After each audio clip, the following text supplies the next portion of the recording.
Magnus Carlsen के लिए ये मुकाबला है करो या मरो का, क्योंकि प्रज्ञानंदा ने उनको एक बार फिर से पराजित कर दिया है।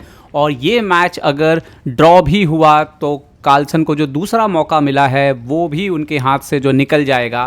और प्रज्ञानंदा लगातार 2 बाजियों में पराजित कर चुके हैं यहाँ पर।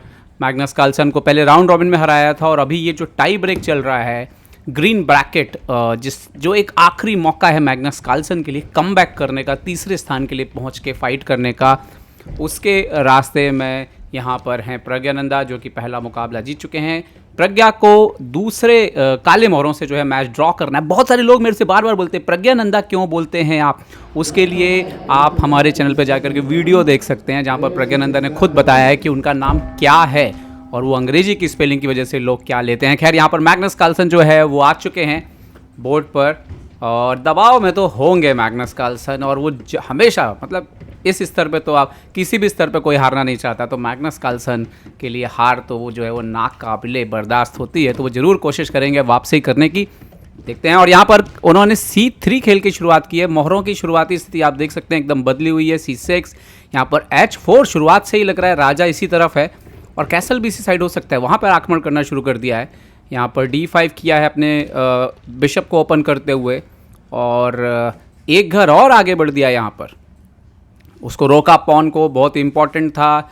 यहाँ पर D4 खेल के अपने क्वीन को, बिशप को, दोनों को ओपन हो गए हैं आप यहाँ पर। और यहाँ पर प्रज्ञानंदा ने खेला है E5 और शुरुआत से ही लग रहा है अपने क्वीन को सेंटर पर लाना चाहते हैं। Yes, pawn into pawn, queen into pawn, knight निकला है बाहर, F3 ये नेचुरल स्क्वायर से बाहर आया है, भले था वो ई पे जी की जगह, और क्वीन C7 पे ले लिया है यहाँ पे प्रज्ञानंदा ने। तो आप देखेंगे जैसे जैसे, और यहाँ पर देखिए अब इन्होंने E4 करके पोजीशन को ओपन करने के लिए कोशिश की है, तो देखना यह है कि वही सेम चीज़ होगी। D4, क्वीन E4 आ गया और सेम वेरिएशन, नाइट बाहर आता हुआ। और अब देखना यह है कि ये कहाँ पे लेके जाते हैं। हाँ, देखो मैग्नस कार्लसन ने जगह बना के रखी थी किंग साइड, तो वो अपने वजीर को लेके गए किंग साइड, जबकि क्वीन साइड पे है प्रज्ञानंदा का क्वीन। और यहाँ पर नाइट ऊपर आता हुआ G4 पर, और एक बात की सावधानी प्रज्ञानंदा को रखनी है, नाइट यहाँ पर D4 आता हुआ, और वो सावधानी ये है कि मैग्नस कार्लसन के सामने जो है उनको यहाँ पर एक्टिव ही खेलना होगा। Bishop E7, bishop F4, queen F4, queen E7 यहाँ पर होता हुआ बोर्ड पर, और कैसलिंग कर ली है यहाँ पर प्रज्ञानंदा ने। और यहाँ पर G3 किया है मैग्नस कार्लसन ने, और देखते हैं कि प्रज्ञानंदा अपना वजीर कहाँ पे लेके जाते हैं। क्वीन E5, वो लड़ना चाहते हैं, तो क्या एक एंड गेम खेलना चाहेंगे? Yes, queen into E5, night into E5, यहाँ पर नाइट E3। यहाँ पर देखने वाली बात यह है कि मैग्नस कार्लसन को अपने एंड गेम पे इतना भरोसा रहता है कि अपोनेंट क्वीन एक्सचेंज ऑफर कर रहा है, करो या मरो का मैच है, लेकिन वो बिना किसी हेजिटेशन के जो है वो क्वीन एक्सचेंज करते हैं। तो ये दिखाता है कि कितना कॉन्फिडेंस है यहाँ पर। नाइट E6, यहाँ पर नाइट D5, जबकि ये बात जानते हुए कि प्रज्ञानंदा ने कई बार उनको एंड गेम में फंसाया है। Night C5, night E7 check यहाँ पर, और नाइट इंटू C8, यहाँ पर बिशप ले लिया है प्रज्ञानंदा का, रुक C8 मारते हुए प्रज्ञानंदा यहाँ पर, और यहाँ पर F4 जो सेंटर पर नाइट है प्रज्ञानंदा का, उसको सवाल पूछते हुए कि कहाँ पर लेके जाएंगे आप। दोनों के पास 6-6 मिनट है करीब। नाइट अंदर आता हुआ, चेक देता हुआ, किंग G2, और प्रज्ञानंदा नाइट को लेके कहाँ जाएंगे? नाइट D2 जाना पड़ेगा अगर बिशप कम से कम चाहिए, या फिर भागने का रास्ता E4 से बनेगा।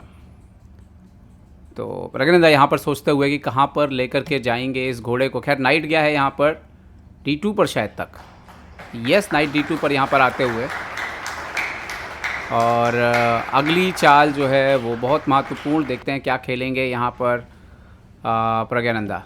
ये ओके, यहाँ पर खेला है उन्होंने रुक D8, नाइट जाता हुआ C4 पर, लड़ने के लिए तैयार हैं यहाँ पर, और बिशप वर्सेस नाइट करना चाहते हैं, लेकिन प्रज्ञानंदा ने मार दिया यहाँ पर बिशप, रुक से मार दिया। मैग्नस कार्लसन ने किंग G8 खेल दिया इमीडिएटली। अब देखिए, अगर ये एंड गेम देखें तो लगभग ड्रॉ है, लेकिन नाइट जाता हुआ A5 पर, B7 पर थोड़ा सा दबाव डालते हुए, और ये स्ट्रक्चर पर जब आप दबाव डालते हो घोड़े से तो आप B6 नहीं कर सकते, वरना यहाँ पर C6 मर जाएगा। तो रुक को किया है यहाँ पर सेंटर पे, और किंग F3, मैग्नस कार्लसन अपने मोहरों को लाते हुए यहाँ पर किंग F7, किंग F8। क्या ये थोड़ी सी गड़बड़ हो रही है, क्योंकि B4 आ रहा है और फिर B7 का पॉन मर रहा है यहाँ पर। देखते हैं प्रज्ञानंदा नाइट को कहाँ पे लेके जाएंगे। नाइट A4 गए हैं, वो C3 का पॉन मारना चाहते हैं। नाइट इंटू B7 यहाँ पर मार दिया है मैग्नस कार्लसन इस तरह की पोजीशन में जहाँ पे कुछ ना हो रहा हो वहाँ पे कुछ करने के लिए जाने जाते हैं। रुक D1 खैर अभी तक ये स्थिति नाइट C3, लेकिन यहाँ पर प्रज्ञानंदा का स्ट्रक्चर खराब हो गया है और रुक अंदर आ गया है, रुक D7।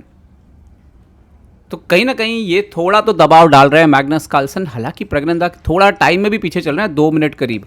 रुक किया E7, रुक E8, रुक D8 चेक।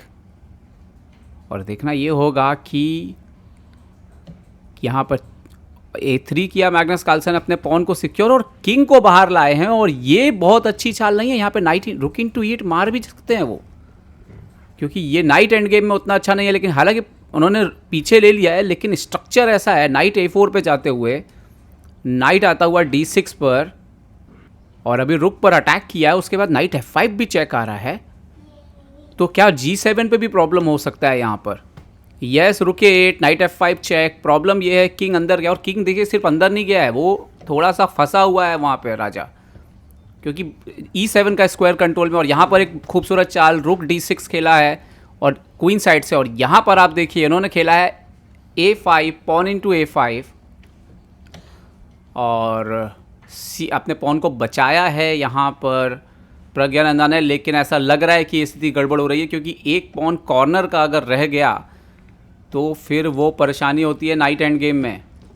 यहाँ पर किंग G8, मैग्नस कार्लसन ने पॉन बढ़ दिया आगे, और इसमें अब काफ़ी दिक्कतें हो सकती हैं। C4 खेला है, लेकिन राजा है यहाँ पर मैग्नस का उसको संभालने के लिए, और मैग्नस कार्लसन ने खेल दिया यहाँ पर नाइट D6।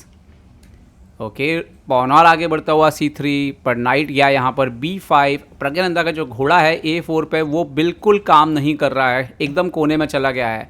यहाँ पर C2 बड़ा है।